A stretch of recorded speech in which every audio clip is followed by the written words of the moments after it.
নমস্কাৰ বন্ধুসকল, আজি আকৌ এটা গুৰুত্বপূৰ্ণ ভিডিঅ'লৈ সকলোকে স্বাগতম জনাইছোঁ। এইটো ভিডিঅ'ৰ মাধ্যমেৰে আমি আলোচনা কৰিম FYUGPৰ থাৰ্ড ছেমিষ্টাৰ MDC ছাবজেক্টৰ land and people of Assam ছাবজেক্টৰ কুৱেশ্যন পেপাৰ সলিউশ্যন সম্পৰ্কে। ইয়াতে আপোনালোকে প্ৰথমে চাই লওক কুৱেশ্যন পেপাৰখন থাৰ্ড ছেমিষ্টাৰ MDC পেপাৰ কোডটো দিয়া আছে। ফুল মাৰ্ক 45 আৰু টাইম দিয়া থাকিব 2 ঘণ্টা। আৰু পাছ কৰাৰ কাৰণে 18 পাব লাগিব। তাৰপিছতে আপোনালোকৰ প্ৰথম কুৱেশ্যনৰ পৰা আমি আৰম্ভ কৰিছোঁ। প্ৰথম কুৱেশ্যনটো দিয়া আছিলে যে অসমৰ মুঠ মাটিকালি কিমান? এইখিনি প্ৰথম 5টা কুৱেশ্যন থাকে 1 মাৰ্কৰ। প্ৰথম আছিলে অসমৰ মুঠ মাটিকালি কিমান? অসমৰ মুঠ মাটিকালি হৈছে 78438 স্কুৱেৰ বৰ্গ, বা আপোনালোকে লিখিব 78438 স্কুৱেৰ কিলোমিটাৰ। তাৰপিছতে নেক্সট কুৱেশ্যন আছিলে বি নম্বৰটো, অসমৰ সৰ্বোচ্চ পৰ্বতমালাৰ নাম কি? অসমৰ সৰ্বোচ্চ পৰ্বতমালাৰ নাম হৈছে বৰাইল পৰ্বতমালা। নেক্সট চি নম্বৰ কুৱেশ্যনটো আছিলে যে অসমৰ সবাতোকৈ সৰু ৰাষ্ট্ৰীয় উদ্যানখনৰ নাম কি? অসমৰ সবাতোকৈ সৰু ৰাষ্ট্ৰীয় উদ্যানখনৰ নাম হৈছে ওৰাং নেশ্যনেল পাৰ্ক। তাৰপিছতে নেক্সট কুৱেশ্যন, অসমৰ সৈতে লগলগা আন্তঃৰাষ্ট্ৰীয় সীমাৰ দেশ এখনৰ নাম হৈছে ভূটান বা বাংলাদেশ। ই নম্বৰ কুৱেশ্যনটো আছিলে মাটিকালি অনুসৰি উত্তৰ পূবৰ ৰাজ্যসমূহৰ ভিতৰত অসমৰ স্থান কিমান? অসমৰ স্থান হৈছে মাটিকালি অনুসৰি উত্তৰ পূবৰ ৰাজ্যসমূহৰ অসমৰ স্থান হৈছে দ্বিতীয়। তাৰপিছতে 2 নম্বৰ কুৱেশ্যন লৈ আমি আহিছোঁ। এই নম্বৰ কুৱেশ্যনটো দিয়া আছিলে অসমত চাহ উৎপাদনত কোনটো সময় বেছি উপযোগী?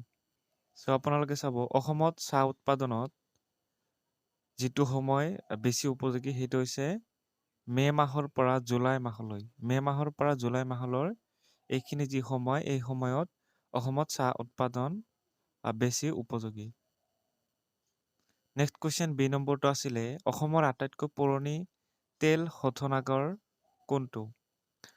আপোনালোকে চাব বি নম্বৰ, অসমৰ আটাইতকৈ পুৰণি তেল শোধনাগাৰটো হৈছে ডিগবৈ তেল শোধনাগাৰ।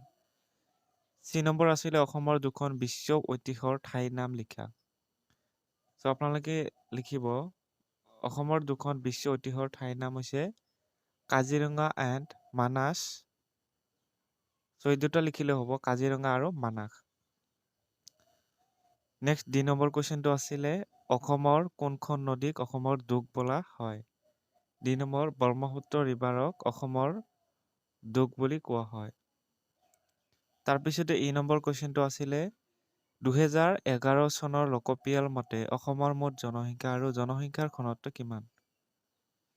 ই নম্বৰটো লিখিব টোটেল পপুলেশ্যন আছিলে 3120556।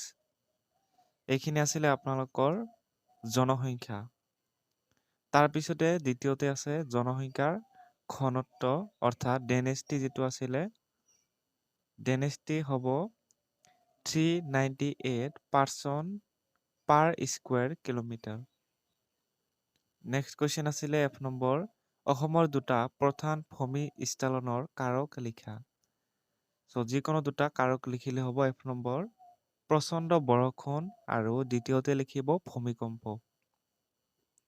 নেক্সট কুৱেশ্যন আছিলে জি নম্বৰ, অসমৰ দুখন মুখ্য নদীৰ নাম লিখা। অসমৰ দুখন মুখ্য নদীৰ নাম হৈছে ব্ৰহ্মপুত্ৰ আৰু বৰাক। এইচ নম্বৰ, অসমৰ দুটা ডাঙৰ আৰ্দ্ৰভূমিৰ নাম লিখা।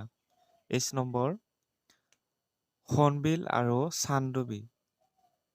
সোণবিল and Chandubi lake the name of two largest wetlands of Assam.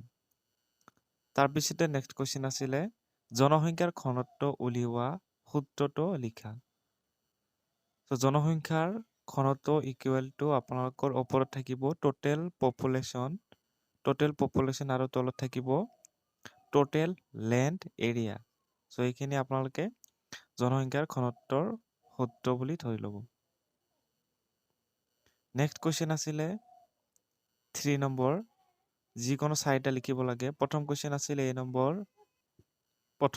এই নম্বৰটো আছিলে অসমত কিয় নদী মাতৃকা কোৱা হয় ব্যাখ্যা কৰা। চ' এনচাৰটো চাব অসমত কিয় নদী মাতৃকা কোৱা হয় ইয়াৰ বিভিন্ন কাৰণ বা ব্যাখ্যা কৰিবলৈ দিছিলে যে এনচাৰটো লিখিব অসমক নদী মাতৃকা কোৱাৰ মূল কাৰণ হৈছে ব্ৰহ্মপুত্ৰ নদী আৰু ইয়াৰ অসংখ্য উপনৈ। অসমক নদী মাতৃকা বা লেণ্ড অফ ৰিভাৰ্ছ বুলি কোৱা হয় কাৰণ ই ব্ৰহ্মপুত্ৰ নদীৰ উপত্যকাত অৱস্থিত যি ইয়াৰ ভৌগোলিক গঠন আৰু সংস্কৃতিৰ কেন্দ্ৰবিন্দু। ব্ৰহ্মপুত্ৰ নদী হৈছে অসমৰ মুখ্য নদী যি তিব্বতৰ পৰা আহি অৰুণাচল প্ৰদেশ আৰু অসমৰ মাজেৰে বাংলাদেশলৈ বৈ গৈছে। এই প্ৰধান নদীখনৰ বহুতো সৰু বৰ উপনৈ আছে যিবোৰে গোটেই ৰাজ্যখনত পানী যোগান ধৰি পথাৰসমূহক উৰ্বৰা কৰি তোলে। এই নদীসমূহৰ বাবেই অসমৰ কৃষি ব্যৱস্থা আৰু জৈৱ বৈচিত্ৰ্য গঢ়লৈ উঠিছে যাৰ ফলত ইয়াক নদীৰ দেশ বুলি জনা যায়। মাজুলী যি বিশ্বৰ বৃহত্তম নদীদ্বীপ সেয়াও ব্ৰহ্মপুত্ৰৰ মাজভাগতে অৱস্থিত।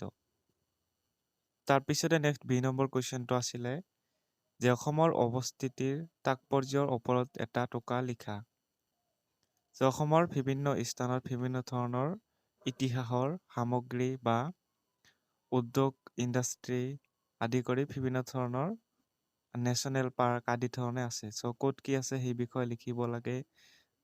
তাৰপিছতে গেটৱে ভূমিকা অসমৰ ভাৰতৰ উত্তৰ পূব অঞ্চলৰ প্ৰৱেশদ্বাৰ হিচাপে কাম কৰে যি এই অঞ্চলৰ বাবে গুৰুত্বপূৰ্ণ সংযোগ স্থাপন কৰে।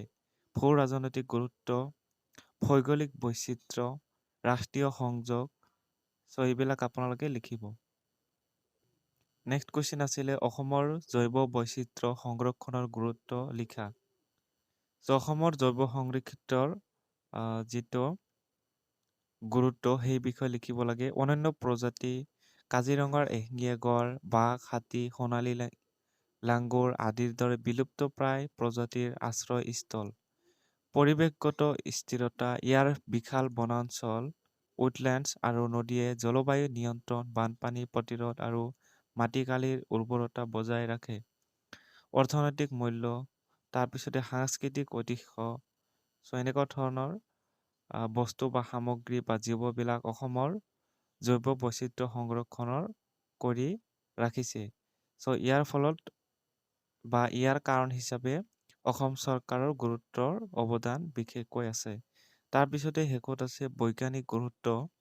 ই ভাৰতীয় ইণ্ডো-মালয়ান, ইণ্ডো-চীন বায়'জিঅ'গ্ৰাফিকেল অঞ্চলৰ মিলনস্থল যিয়ে বিভিন্ন প্ৰজাতিৰ উৎস। নেক্সট কুৱেশ্যন ডি নম্বৰটো আছিলে যে স্বাধীনতাৰ প্ৰাকখনৰ পৰা বৰ্তমানলৈ অসমৰ জনসংখ্যা গঠনৰ বিষয়ে লিখা।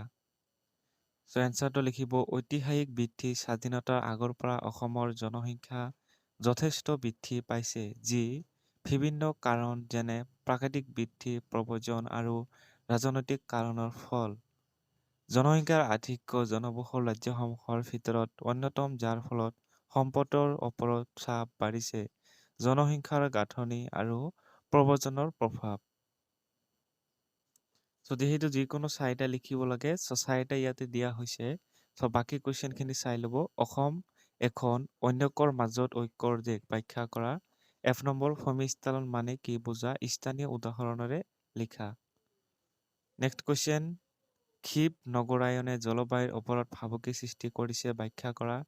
নেক্সট কুৱেশ্যন অসমৰ নৃগোষ্ঠীয় ধৰ্মীয় বৈশিষ্ট্যৰ বিষয়ে এটা চমুটকা লিখা বা এটা টকা লিখা। ত' 4 নম্বৰ কুৱেশ্যনলৈ আমি আগবাঢ়িছোঁ। 4 নম্বৰ যিকোনো এটা লিখিব লাগে। চ' প্ৰথমটো চাওক এই নম্বৰটো আমি পিছত চাম তাৰ আগতে বি নম্বৰ অসমৰ জনসংখ্যা উন্নয়ন তথা বিকাশৰ বিষয়ে লিখা। যিকোনো এটা লিখিব যিটো সহজ পায়। চি নম্বৰ আছিলে অসমৰ বিভিন্ন প্ৰাকৃতিক সম্পদসমূহৰ ওপৰত এটি টকা লিখা। ডি নম্বৰত আছিলে অসমত জলবায়ু পৰিৱৰ্তনৰ প্ৰভাৱৰ ওপৰত এটা টকা লিখা। চ' এইবাৰ আমি এই নম্বৰটো চাম। এই নম্বৰটো আছিলে বানপানী মানে কি, বানপানীৰ বিভিন্ন কাৰকসমূহ কি কি স্থানীয় উদাহৰণেৰে লিখা। চ' প্ৰথমে আপোনালোকে বানপানী কি সেই বিষয়ে চাওক। বানপানী ইংৰাজী ফ্লড হ'ল সাধাৰণ পৰিস্থিতিত শুকান হৈ থকা পৃথিৱীৰ স্থলভাগ জলমগ্ন হোৱা অৱস্থা। সাধাৰণতে কোনো হ্ৰদ বা নদীৰ পানী বাঢ়ি উফন্দি বানপানীৰ সৃষ্টি কৰে। ই বৰ্তমান যুগৰ এটা ভয়ংকৰ প্ৰাকৃতিক দুৰ্যোগ। বানপানী হোৱাৰ বিভিন্ন কাৰণ আছে, যেনে অত্যাধিক বৰষুণ, তাৰপিছতে বৰফ গলা, পাহাৰীয়া অঞ্চলত বৰফ গলি পানীৰ পৰিমাণ বৃদ্ধি পোৱা, ফলত বানপানী হ'ব পাৰে। তাৰপিছতে নেক্সট আছে বান্ধ বিকলতা, কেতিয়াবা বান্ধ ভাঙি যোৱাৰ বাবে হঠাতে বানপানী সৃষ্টি হ'ব পাৰে। ভূমিস্খলনে নদীৰ গতিপথ সলনি কৰি বা বন্ধ কৰি বানপানী সৃষ্টি কৰিব পাৰে। স্থানীয় বিভিন্ন উদাহৰণ যেনে অসমত প্ৰতি বছৰে ব্ৰহ্মপুত্ৰ নদী আৰু ইয়াৰ উপনৈসমূহৰ পানী বাঢ়ি বানপানী হয়। 2015 চনৰ অসমৰ বানপানী আছিল এক উল্লেখযোগ্য উদাহৰণ। এই বানপানীয়ে ব্যাপক ধ্বংসলীলা চলায় আৰু বহু লোকৰ জীৱন হেৰুৱায়। তাৰপিছতে বানপানীৰ ইতিবাচক আৰু নেতিবাচক কিছুমান দিশ আছে, যিবিলাক আপোনালোকে লিখিব লাগিব। যেনে ইতিবাচক দিশবোৰ হৈছে, বানপানী যেতিয়া হৈ যায়, তেতিয়া বানপানী হৈ যোৱাৰ পিছত খেতিপথাৰবোৰ সাৰুৱা হৈ পৰে, যাৰ ফলত বানপানী হৈ যোৱাৰ পিছত যদি আমি খেতিপথাৰত বা সেই মাটিখিনিত যিকোনো খেতি কৰোঁ, সেই খেতিবিলাক ভাল হয় আৰু তাৰ পৰা আমি লাভৱান হওঁ। নেতিবাচক দিশ হৈছে, বানপানী হ'লে বিভিন্ন ধৰণৰ সমস্যা, যেনে ৰাস্তা-ঘাট আদিত পানী উঠাৰ ফলত গৰু, ছাগলী, মহ আদিৰ দৰে জীৱ-জন্তুৰ বহুতো সমস্যাৰ সন্মুখীন হয়। চ' এইখিনি আছিলে আপোনালোকৰ ভিডিঅ'টো। গতিকে ভিডিঅ'টো ভাল লাগিলে শ্বেয়াৰ কৰিব, লাইক কৰিব আৰু চেনেলটো ছাবস্ক্ৰাইব কৰি ল'ব।